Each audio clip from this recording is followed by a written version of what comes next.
کریم اما بعد فاعوذ باللہ من الشیطان الرجیم۔ میرے محترم معزز بھائیوں، پاکستانیوں اور خصوصاً سندھ حکومت اور عدلیہ سے اور برسر اقتدار بالا افسروں سے ہم اپیل کرتے ہیں کہ جو آج کل جو تنازع چل رہے ہیں تو برائے کرم اس کا نوٹس لیا جائے اور یہ قانونی طور سے حل کیا جائے، قانونی کے دائرے کے اندر حل کیا جائے، اور ایک ذاتی مسئلے پہ قومی شکل قومی رنگ اختیار کرنا، دو قوموں کو لڑانا، یہ تو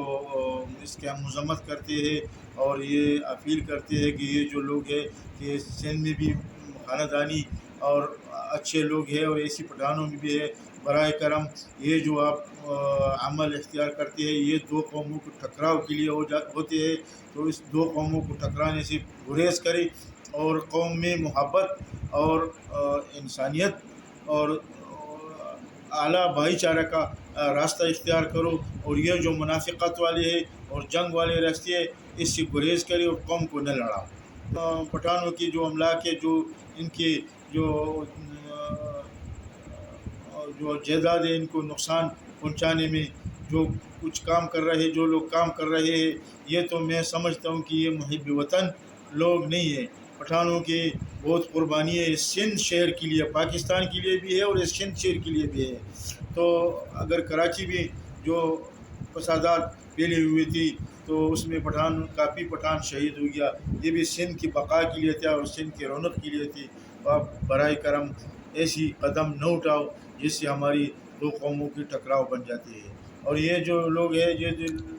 ایسی لوٹے لپنگے یہ سب خاندانی لوگوں کے لیے نقصان زیادہ ہے، اور اگر جنگ کیا پٹھان نے جو صبر اور تحمل کیا ہے اس سے غلط فائدہ نہ اٹھاؤ۔ یہ آپ ہمارے بھائی ہے، آپ کی زندگی اور آپ کی امن ہمارے لیے عزیز ہے۔ ہم یہ نہیں چاہتے ہیں کہ ہم اپنے پاؤں پہ کواڑا ماریں اور سندھی کو اور پنجابی کو الگ الگ فرقہ وارانہ راستے بتائے۔ ہم ایک چارہ، ایک پاکستانی ہے، ایک بھائی ہے، اور پٹھانوں کی لاکھوں ایکڑ جائیداد ہے سندھ پہ، تو اگر یہ آپ کہتے ہیں کہ پٹھان سندھ سے نکل جائے تو یہ تو سمجھو کہ آپ ایک